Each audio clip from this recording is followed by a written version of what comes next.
Alkitab menceritakan satu kisah. Dia berkata satu kali Tuhan mengurapi Yohanes Pembaptis. Dan dia berkhotbah di padang gurun di tepi sungai Yordan. Dan ada ribuan orang yang datang dan bertobat memberi diri baptis pada hari itu. Cuma satu pesan khotbahnya, bertobat. Kerajaan surga sudah dekat. Saya tahu Tuhan akan segera datang. Dan dalam hari-hari ini Tuhan sedang bicara pada gerejanya, bertobat. Kerajaan Tuhan sudah datang. Kalau gereja tidak bertobat, engkau akan digoncang. Kalau gereja tidak bertobat, akan digoncang sekali lagi dengan sangat kuat. Kenapa gereja dan bait Allah hari itu sepi, saudara? Semua masih ada. Imam besar Hanas Kayafas masih ada. Semua penyanyi pemusik masih komplit. Bait Allah sangat bagus, saudara. Tabut Tuhan mungkin masih ada hari itu. Cuma satu yang tidak ada. Tuhan tidak di baitnya lagi. Kenapa? Kejahatan dalam gereja. Hamba-hamba Tuhan khotbah semaunya sendiri tentang uang. Apa yang nyaman, yang enak dikhotbahkan. Hamba Tuhan takut khotbah tentang kekudusan, tentang kebenaran, tentang penghakiman.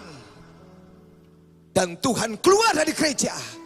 Dia muak dengan semua khotbah uang, kesuksesan, keberhasilan. Dia mau di akhir zaman ini gereja bertobat, kembali pada panggilannya. Cuma satu pesan yang disampaikan Yohanes. Dia akan ngomong banyak, bertobat, kerajaan surga sudah dekat. Dan ribuan orang bertobat.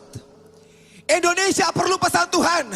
Gereja Tuhan, ini pesan Tuhan. Gereja Tuhan perlu bertobat hari ini. Sampaikan pesan Yohanes Pembaptis. Sebelum dia datang yang kedua, dia segera datang di awan-awan.